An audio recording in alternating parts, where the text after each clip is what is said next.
Hi guys, ఈరోజు నా స్టైల్లో గుత్తి వంకాయ కర్రీ ఎలా చేసుకోవాలో చూపించేస్తాను. రెసిపీని చూసేయండి. ముందుగా వంకాయల్ని బాగా క్లీన్ చేసుకుంటున్నాను.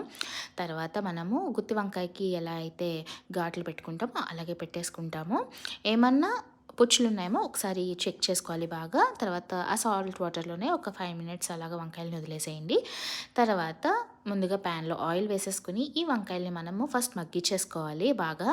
నేను ఇది స్టఫింగ్ స్టైల్ చేయట్లేదు, నార్మల్గా కర్రీలా చేస్తున్నాను, గ్రేవీ కర్రీలాగా. స్టఫ్ చేయట్లేదు. సో గ్రేవీ కోసం ఆనియన్స్ని ఇలాగా మిక్సీ పట్టేసుకున్నాను, చూసారు కదా. ఇప్పుడు ఆనియన్స్ పేస్ట్ నేను వేసేసుకుంటున్నాను ఆయిల్లో. తర్వాత మిర్చి కూడా వేసేసుకుని అది బాగా వేగాక అల్లం వెల్లుల్లిపాయ పేస్ట్, ఉప్పు, కారం, పసుపు కూడా వేసేసుకున్నాను. ఇక్కడే మనం గరం మసాలా యాడ్ చేసుకోవచ్చు. నేను ఇక్కడ మర్చిపోయాను, లాస్ట్లో యాడ్ చేశాను. తర్వాత వాటర్ వేసేసాను. ఇప్పుడు ఇందులో మనం మగ్గించి పెట్టుకున్న వంకాయలను కూడా వేసేసుకొని ఒక 10 నిమిషాలు మూత పెట్టుకుని మంచిగా కుక్ చేసేసుకోండి.